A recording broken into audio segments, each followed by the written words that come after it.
2 सवाल हमारे पूरे हो चुके, एक ईद वाला और एक प्रधानमंत्री मोदी वाला। तीसरी बात हम बात करेंगे, चूँकि कांग्रेस के पार्षद हैं, कांग्रेस में गहलोत की सरकार है, गहलोत सरकार को परेशान किया जा रहा है सचिन पायलट के द्वारा। क्या कहना चाहते हैं आप? कहाँ परेशान किया जा रहा है? अंतरकल है, देखिए परिवार नालायक कि ये फलान टीम का ये क्या चीज़ है, अगर परेशान नहीं करते तो गहलोत ये क्यों बोलते? पारिवारिक लड़ाई है।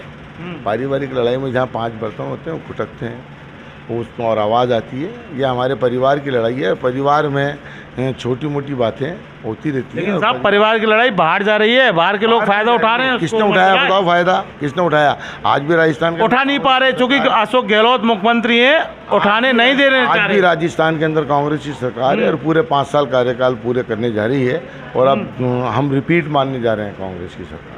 बिल्कुल 2023 के अंदर फिर रिपीट मानने जा रहे हैं। जादूगर हैं। जादूगर नहीं, हमने काम किया है, कांग्रेस ने काम किया है जनता के लिए। आप देखिए कांग्रेस ने गरीबों के लिए चिरंजीवी लिया है, कितना बड़ा इलाज, 20 लाख रुपए। एक गरीब आदमी के दिल से पूछो आप, 20 लाख रुपए कितनी बड़ी रकम? 25 लाख हो गए अब कितनी बड़ी रकम होती है उसमें, क्योंकि बीमा भी है, इलाज के पैसे अलग हैं, बीमे के पैसे अलग हैं। उसके अलावा आप देख लो सिलेंडर 500 रुपये के अंदर दे रही है कांग्रेस सरकार।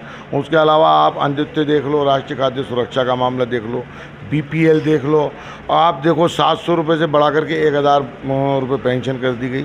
बहुत सारी योजनाएं ऐसी जो हम जनता के बीच जब लेकर आए, हमने फ्री में पट्टे दिए लोगों को, 5 रुपये में पट्टे दिए हमने लोगों को। तो एक गरीब आदमी जिसको सर छुपाने की जगह मिल जाए, खाने को दाना मिल जाए और पहनने को कपड़ा मिल जाए, और इससे ज़्यादा हिंदुस्तान की जनता को। लेकिन नालायक, निकम्मा और नकारा, इसकी वजह क्या है? देखिए अब ये आला कमान लोग हैं, इसके सवाल उनसे पूछो तो ज़्यादा बेहतर होगा। आप भी पार्टी के? मैं तो कांग्रेस का सिपाही हूँ, कांग्रेस का सिपाही था, कांग्रेस का सिपाही हूँ और कांग्रेस का। तो आपने नहीं पूछा कि नालायक, नकारा, निकम्मा क्यों? आपने अपने वालिद से कभी कोई सवाल किए हैं क्या? आप देखिए ये वालिद का मतलब आप समझ सकते हैं, वालिद से सवाल नहीं कर सकते बच्चे। लेकिन सवाल ये है, ये बहुत दिग्गज व्यक्ति हैं कांग्रेस के। नहीं, ईद का त्योहार है, हम बैठे हैं, ये आला कमान है, दोनों वालिद हैं, सवाल नहीं पूछ सकते। चूँकि हमने इनसे सवाल किया था कि आपने पूछा, तो इन्होंने चूँकि इन्वेस्टिगेशन मीडिया के मैं जितेंद्र शर्मा के ऊपर सीधा सवाल ठोक दिया कि आपने वालिद पूछा, अपने वालिद से हमारे कभी वालिद से यानी बाप से कभी सवाल नहीं पूछा।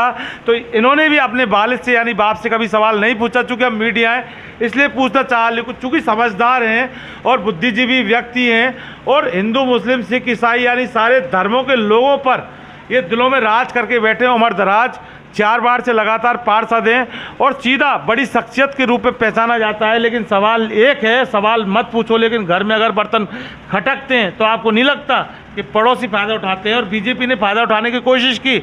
हालांकि अशोक गहलोत मुख्यमंत्री जादूगर हैं, फेल हो गई सचिन पायलट की कोशिश, ये मानना पड़ेगा। और सवाल ये भी है कि नई पार्टी बनाने का एक ऐलान सचिन पायलट की तरफ से किया गया था।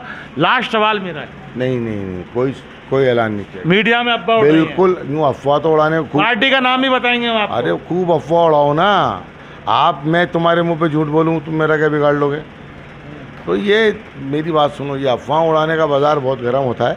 और जिस आदमी से किसी दूसरे पार्टी को, भारतीय जनता पार्टी को सचिन पायलट से डर लगता है, इसलिए सचिन पायलट के बारे में वो गलत अफवाहें उड़ाने की कोशिश करते हैं, क्योंकि उनको लगता है कि जो इंसान कांग्रेस को 21 सीटों से सत्ता में ला सकता है वो 2023 के अंदर हमारा जो है सुपड़ा साफ कर सकता है। भारतीय जनता पार्टी का सुपड़ा साफ होगा 2023 के अंदर और 100% होगा। सब उन लोगों के काम है जो फिरका परस्त ताकत हैं, बेवकूफ़ बिना सिर पैर की बातें उड़ाते हैं, एक दूसरे पर एलिगेशन लगाते हैं, मगर साबित नहीं कर पाते, ना ही साबित कर पाएंगे।